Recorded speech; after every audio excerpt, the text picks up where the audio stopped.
You can obviously see I'm very passionate about this subject. I mean, I will probably start crying in the middle of this presentation, at least at one point. I already think I have.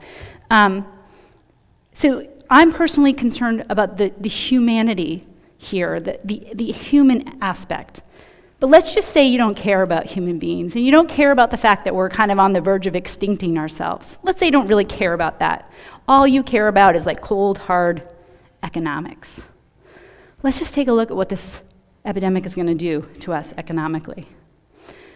We're going to get crushed economically by this epidemic of chronic illness. Right now, we are spending $750 billion, with a T, trillion dollars every year on the top 6 conditions that are part of this new epidemic. Autism, $268 billion, asthma, $56 billion, obesity, $190 billion, food allergies, $25 billion, ADHD, $100 billion, autoimmune diseases, $100 billion, billion with a B. Okay, so that's the money that we're spending on these conditions, but that's not the research money. That's not the money that's going to cure and trying to understand these conditions. That's the money that's going on suppressing the symptoms, using pharmaceutical medications to make the symptoms kind of go away for now, but it will spiral into something worse.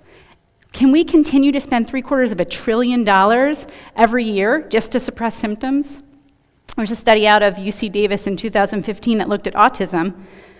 And of course, that number, how much we're spending on autism, is skyrocketing. It's like exponential how much we're spending on autism. And they predict by 2025 we'll be spending $1 trillion a year on autism alone. How is that sustainable?